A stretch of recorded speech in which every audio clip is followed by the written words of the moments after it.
Age. They say it's the mileage, not the years. All right, let's see it.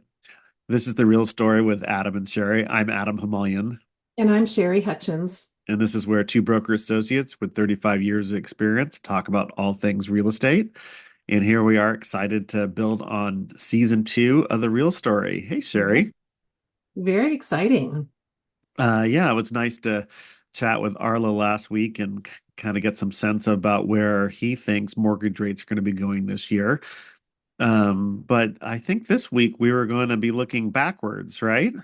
Yes, I think we're going to talk about old houses and maybe the oldest listing we ever sold and a house that we're getting ready for market that was built in 1912. Yeah, yeah, it's going to be exciting.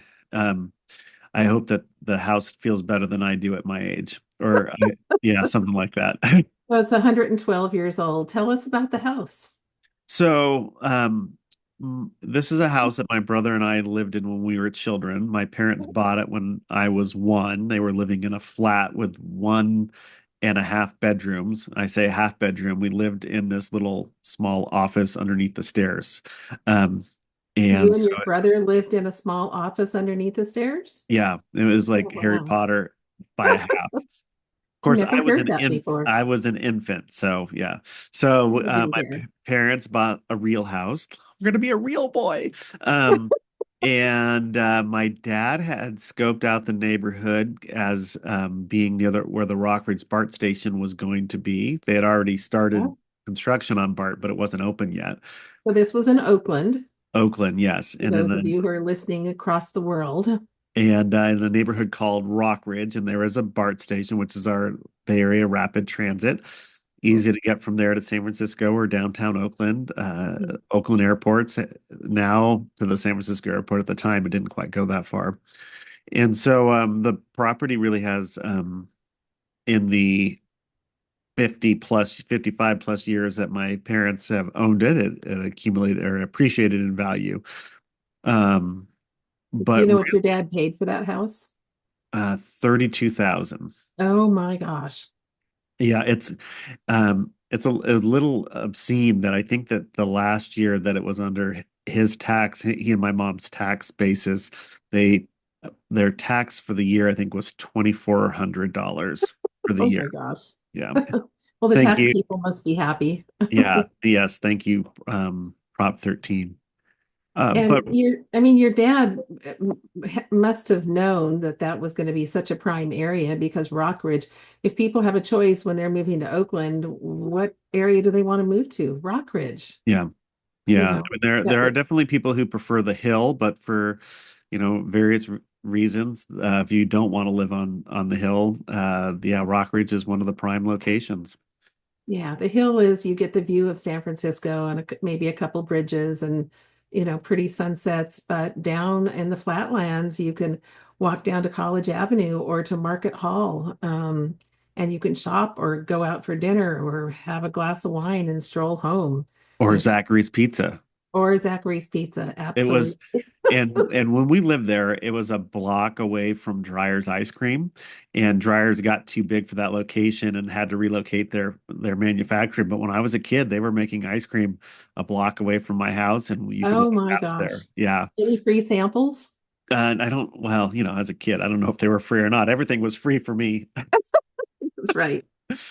I Uh, think that there was a problem with dryers being too noisy for the neighborhood as well. oh, yeah, well, yes, my dad was involved in protesting that because they would bring these in the growing pains. They would have the big rig delivery trucks coming, either bringing supplies to make the ice cream or the refrigerated delivery trucks leaving, and Yeah. they would idle on the street, not in front of this house, but in the previous place that we lived, and it was, yeah, and my dad protested them. This is a funny story. You're gonna get to see all the warts today. So my dad had this protest sign that said "Freeze dryers out."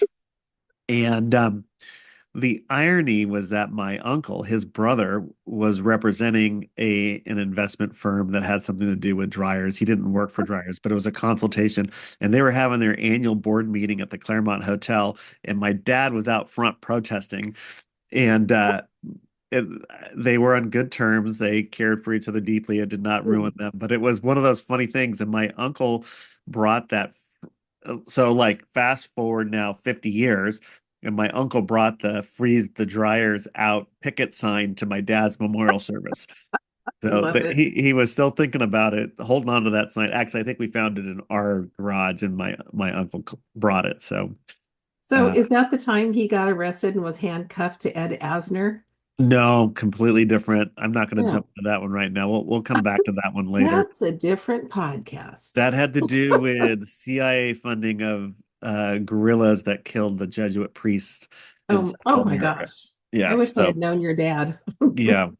All right. All right, so Dryer's ice cream, and then you were 1 years old when you moved in. Yeah. And yeah, lived there till I was 10. Not far from where Ricky Henderson grew up, so that's an important detail. Oh, rest in It peace, Ricky Henderson. yeah, the goat. We would have gone to Oakland Tech where he went, but at the time, Oakland Tech was not a great school, and so we moved to Alameda, which is where my dad grew up and my grandparents still live. So All right. that's how I ended up in Alameda. But in the meantime, after we moved out, it ended up being a rental for the past 50 years. And there's lots of people that my parents rented to from church and Mm, various singles people that became couples. And the last tenants that were there had been there for, I think, 15 years or oh so. my A goodness. long time. Yeah. Nice to have stable tenants. But consequently, because of the string of tenants, there had not really been much repair. There had been repairs, but not updating. Mhm. So, single pane wooden windows that rattled when the wind blew, and gravity furnaces and knob and tube electrical. And some of the plumbing had been updated as it kind of failed. But it was a 3 bedroom with an enclosed porch, and the enclosed porch was my brother and I's bedroom when we were growing up. But one bathroom or one and a half bathrooms. Mhm. Um, and so, yeah, it was time to, when my mom passed away last year, we needed to liquidate the Yeah. estate, and it was time to sell that. But it was hard to sell it in that condition. It was, with tenants having been in it a long time and all sorts of other half-done repairs because it's hard to get in there and do the big things. Mhm. It needed a lot of TLC. So, and don't forget the geodesic dome that the tenant built in the backyard, which I Yeah, think, are you selling that with the house? no. He took it down. He wanted to Oh. take that with him. Yeah, What was he doing with that? he made like some sort of planetarium Wow. in the backyard. So it was probably like 20 feet in diameter, and so stood up from the ground about 12 feet at its highest point. And he had a little projector that projected the stars on the inside of it. And I think it also could project other things if you wanted. So he had created the sphere before YouTube was playing Vegas, I think. I don't think YouTube ever played the backyard, but Oh who my gosh. knows?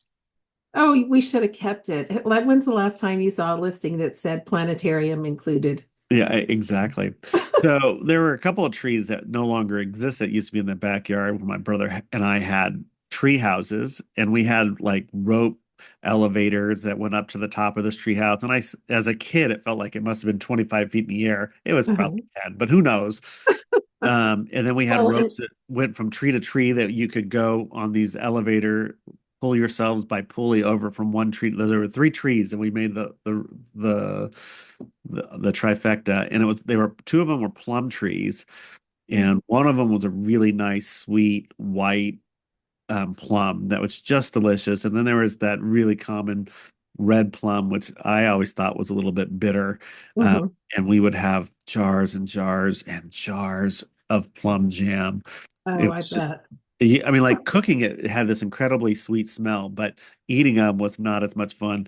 But you know what was fun? Throwing them at each other. They made excellent projectiles. That's where I thought this was going. Yeah, and I have welts. I had welts to prove it.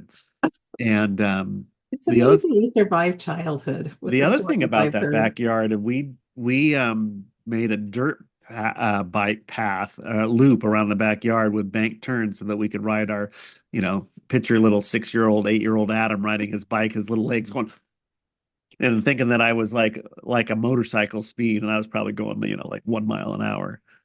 Well, and didn't you tell me that when you were locked out of the house, you like climbed up a drain pipe or something to Oh get yeah, in? so from the basement up the back of the house, went past that enclosed porch space, was a asbestos chimney, round about 6, 8 inches in diameter, and I would shimmy up if I got locked out. Yes, I was a latchkey kid.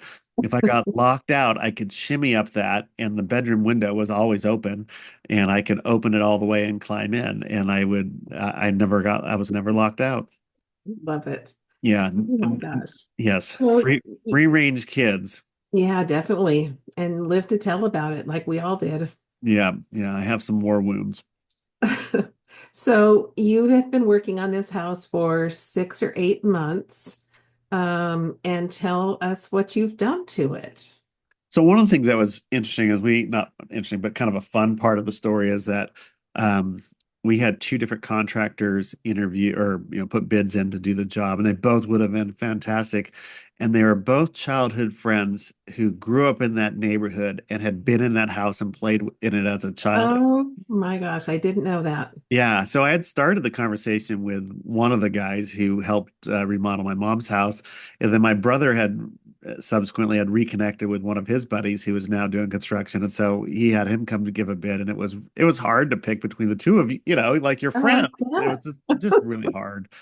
Um, How did you choose? Just flip a coin. I yeah, practically flipped a coin. I mean the Either one of quality them would have been great. yeah, the quality of work that they both did and the dollar amount that they both bid was comparable. There wasn't really much difference between them. Yeah.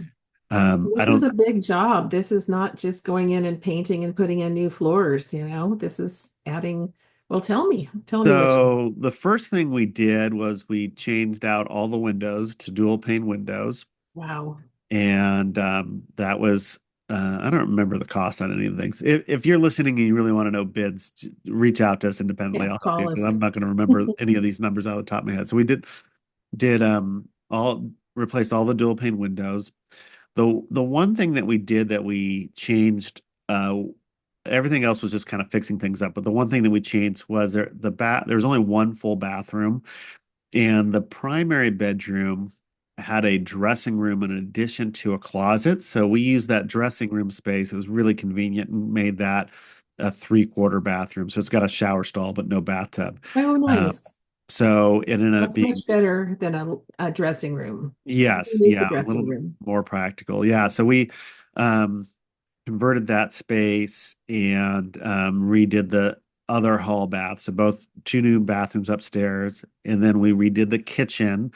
The kitchen had some cabinets that my dad had put in like in the early 80s, Mhm. and they were, you know, rental grade um, uh, cabinets. So and I think Formica countertops. So we just need to redo that. And so, and the half bath was kind of attached to that space. So we redid that half bath. So new kitchen, new bathrooms, updated the electrical almost everywhere. We did not open up walls, but where wires went through the attic or underneath the house, all that got changed. The kitchen has obviously all new wiring. The bathrooms all have all new wiring. And we redid all the plumbing from the vents coming out the roof all the way down till they enter the new sewer line or the sewer line that goes up and down the driveway. And we're actually having the sewer lateral in Oakland. You're required to have a certification that it's not leaking. So that test is in progress tomorrow, actually. Oh, nice. And then painted inside and out. We're putting new concrete driveway and patio and front steps. Um, uh, I think all the floors were done, weren't they? All Yes, the we beautiful refinished the original hardwood floor, refinished floors. the hardwood floors, and it had beautiful designs in the inlays. So we restored some of it to its natural glory. One of the things that was interesting is that a lot of woodwork, but it was all dark, which was really the style 100 years ago. And that just doesn't feel that's not what buyers are looking for. So we painted over all of that, which took a lot of effort. And if you're looking for our painter who did a really great job in prepping all of that woodwork, it was a big job. We're happy to share that with you also. Oh, he's so good. Yeah, we'll put his name and number in the show notes. Yeah. Call out Um, to Johnny George. yeah, and he painted both the inside and the out. And yeah, so it's going to be beautiful. We did so the upstairs bathrooms had a gray theme, all neutral colors, but we used marble hex tiles on the floor, and so we used I love those. both for the shower and tub surrounds and the countertops, a quartz which had a little bit of gray veining in it. And then Mm, downstairs, because we had more exposure to the natural wood flooring downstairs, we used a sand um, tile in the laundry room and bathroom, and it had a navy blue backsplash in the kitchen. And so downstairs we used a quartz product that had some tan veining in it, hmm. sandy veining in it, not really tan. And so they look similar but slightly different. And then Really the pretty. exterior color, I have like the more I drive, I don't like it as much as when I first picked it out. But it feels now like battleship gray, but at the time it was a felt more like a slate gray with some blue accents, and For then of the course white outside, you windows. mean? Yeah, for the outside. It's pretty. Yeah, so Really pretty. yeah, so one of the things that was interesting is you get ready, you do all these reports like a pest report. Yeah. And I was expecting that there was going to be more pest damage in this 100-plus-year-old house. I mean, there were some Yeah. definite places where we knew there was, like around the windows that weren't sealed, that there was some water intrusions there. But so a couple things, learning things here for everyone. The Yeah. stucco really is a much better product for protecting the house than other siding materials.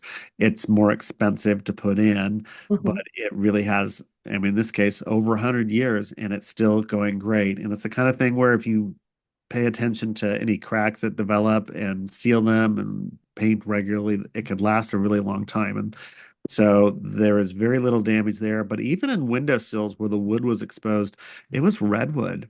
And Yeah. the redwood just really withstands the age really well. It Uh, seems to be impervious to bugs and to fungus.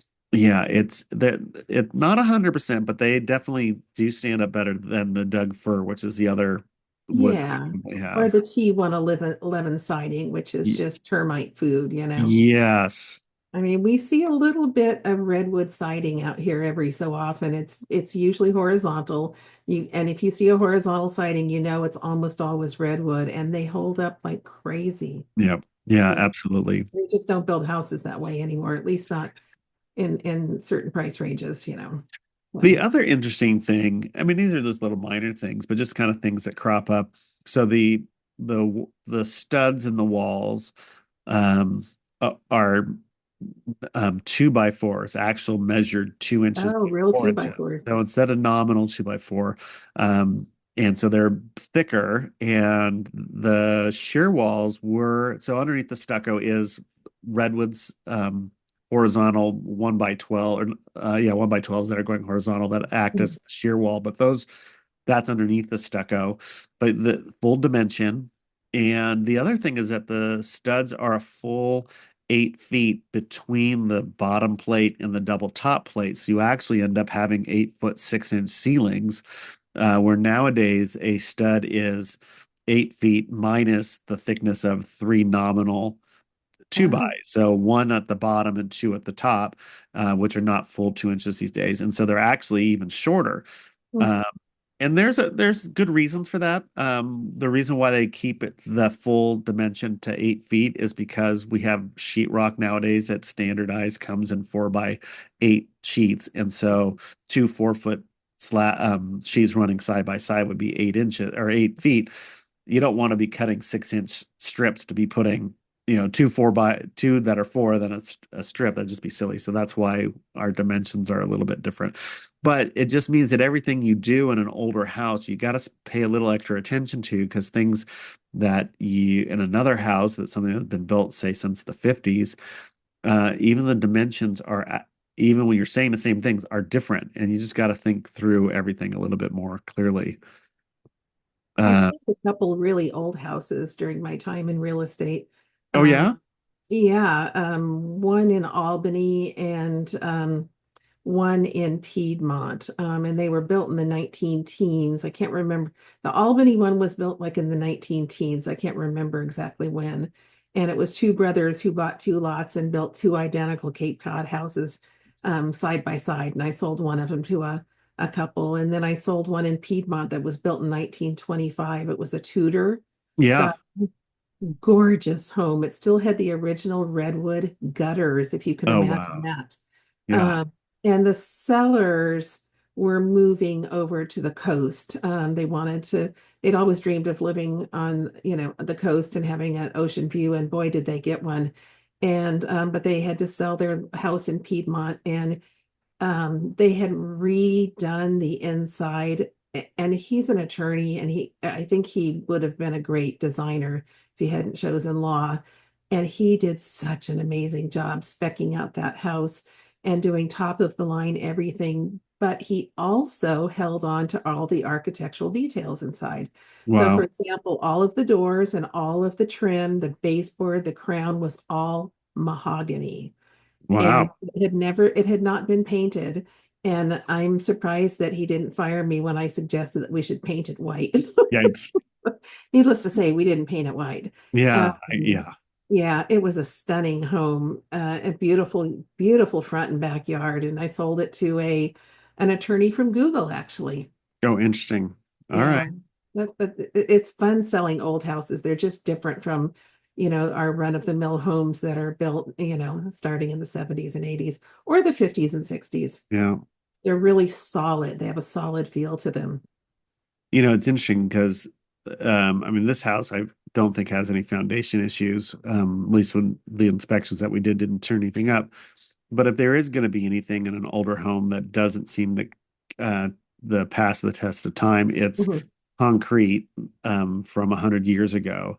mhm, And there's a couple reasons for that. One is we've learned to put more metal in our concrete because concrete functions really well under compression, but under mhm, tension, it doesn't do as well. And so the when you put more metal into it, then it functions better, doesn't mhm. bend, doesn't break, doesn't shift as much when it's got metal in it. So that's the first reason. When you buy an older home, you want to look for that. The So other when you reason, say metal, do you mean rebar yeah, in the rebar. frame? Yes, rebar. Okay, So yeah, all right. just depending on its like if you're doing a driveway, it may not be rebar, it may be a mesh. Uh Okay. Yeah, I've um seen that. like a 4x4 or 6x6 grid where Kind of looks like a grid. Yeah. where the metal is, maybe a quarter inch in diameter, as Yeah. opposed to rebar, which is going to be minimum of a half, and then it goes up from there depending on what kind Mhm. of load you're going to put on it. Yep. But the other thing that we see is that concrete deteriorating over time, which is kind of strange because when it's done well, it could continue to get hard for a long time. But some of the mixes that we had were brittle because they mixed too much water. Because it's easier Mm, to mix the concrete when you add more water, but the more mm, water you put into your mix, the longer it takes to dry out. And when it dries out, it's weaker because all those water molecules essentially are you have more than what you need to make the mix. Like you have to, it's like a recipe baking, right? I mean, like it's all yeah. chemistry and baking, right? Yep. You add too much oil or too many eggs and it just doesn't set right. And your Well, the same cooking with spread. right, the same with concrete. So you need the right amount to mix, and that'll make it its strongest. But that is not. It's very hard to mix it in the chemistry level about the moisture. So people put more water into it to mix it, so it's easier to mix, and that's okay to a certain point because we don't need super hard concrete. We just need it to be. But when they add too much water, it then weakens it, and when it dries out, it becomes brittle. And Oh, wow. so we'll see a lot of that those two problems from 100-year-old homes. Mhm. Um, Primarily, if you see faulty slabs from the 50s, that's lack of metal. But Mhm. when you see broken foundations from the 20s, 10s, and 20s, that's because they overmixed it. Well, and there's no Interesting. metal. And there's no metal. Yeah, Is this the oldest house you've ever sold or rehabbed? I think so. Okay. Yeah. I mean, when we sold the duplex on Chabot last year. I Yeah. was a little younger, I think, Yeah. like Yeah. maybe 10 years younger. Yeah. And the Fernside duplex was 40s, 34, 34. Yes, in the 30s. Yeah. Yeah, and then Oh, beautiful home. Lincoln was a infill property that didn't get built till later either. I think Hmm. 47. Hmm. Yeah, those are, yeah, I think this is the oldest one. Oldest, definitely the Oh, oldest one that I worked on. oh. Any sentimental feelings about selling your childhood home? Yeah. When we were cleaning out the basement, my dad there's still stuff in there that was my dad's, not the tenants. And Hmm. I remembered some of the stuff from when I was a kid. Oh, And I was thinking I'm running out of touching things that my dad touched. oh, And I think that there was, I thought about my mom living in that house without a primary bathroom. And I think, oh, I bet she would have loved to have seen this bathroom. She probably would have thought that was yeah, a great idea, yeah. but she never got to see that. So that's a No. little sad. Oh, oh, Uh, it is sad. but there's also part of it where I feel like I wonder if my dad would like this. Like, you're wasting your money, you're wasting your time. Well, he was a frugal guy, so He was a he frugal. might not have done it the way you're doing it, but I think he would be happy with the price that you're going to get for this house. Yeah, maybe. My dad was not as interested in money as most. Yeah.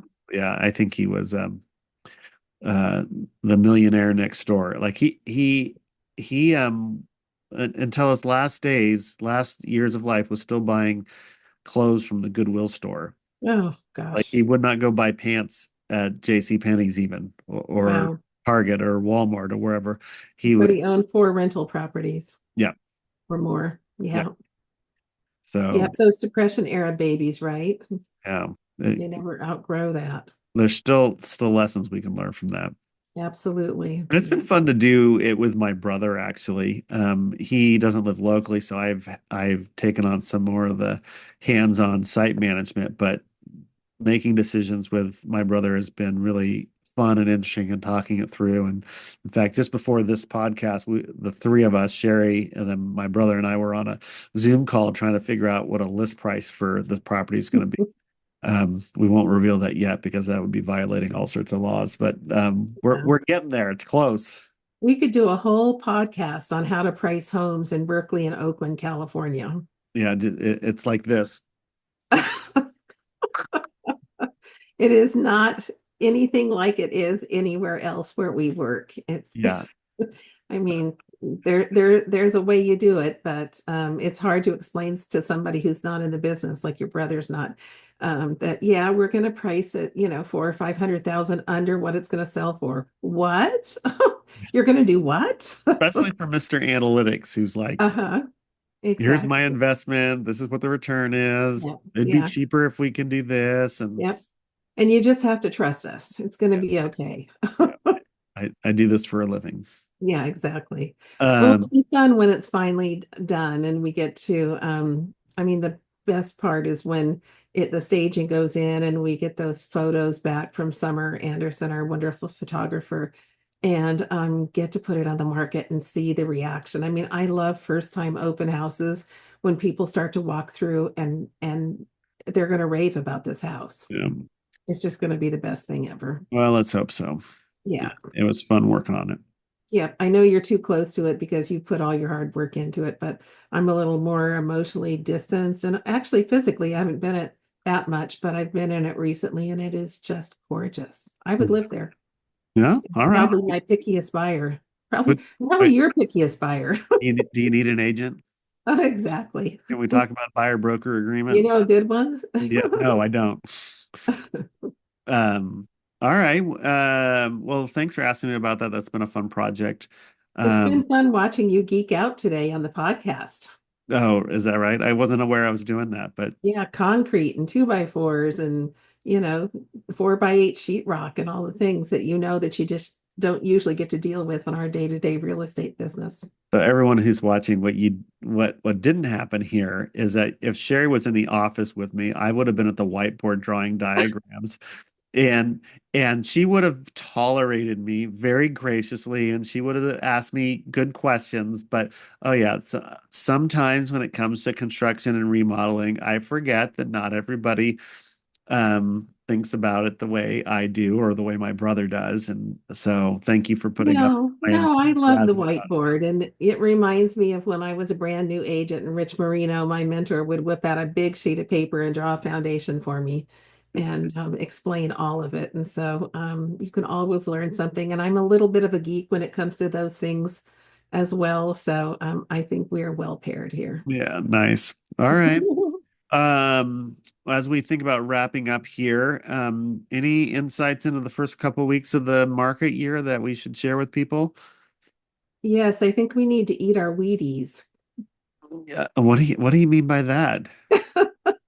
I know. I need to have a different Is one of something us that's a little more clearly, culturally current because yeah. nobody knows what Wheaties are anymore. I think it's going to be a busy year. We've got 6 or 7 listings that we're working on, and we never have 6 or 7 listings in the middle of January. So No, no, and yes. It, I'm exhausted already just thinking about it. I know, right? But And with all the buyer demand out there, the pent-up buyer demand, it's just going to be really interesting to see what happens when we start to get these on the market. And I wonder if we've got that many listings that we're working on, do all agents have that many? I've heard rumors. Yeah, we're going to have a We glut met of with the stager inventory. today, and that's kind of how you can tell which way the wind is blowing. If the Yep, stager is like trying to nail you down on a specific date for yep, when the staging is going to go in because they got yep, to manage a couple other properties or several yep. others, that's a that's a good sign for inventory. What Uh, did she say? I missed that appointment.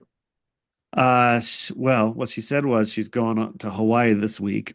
Oh, But for they hadn't been on vacation for a while, so they were going to go. They're leaving tomorrow for a week. Not that I'm going to tell everybody our stager's vacation itinerary, but she did but say she that. knows it's going to be busy. She's going to go rest up. That's right. So, but when she gets back, she goes, she's got it all booked up in the next several weeks. So Oh, promising. All right. Well, I think that's about it. Thanks okay. everybody for listening to the real story with Adam and Sherry and tolerating me telling anecdotally about my childhood home and how my brother and I, and actually with some design consultation with my real estate agent, Sherry Hutchens, are getting that ready. We are excited about this upcoming year and everything that has to do with it. And we're a new season of the real story. So please join us. If you liked it, like and subscribe, recommend it to your friends. And if you have any real estate needs, be sure to reach out to us and look for our vendors' names and contacts in the show notes for today. Thanks, All right. everybody. Bye.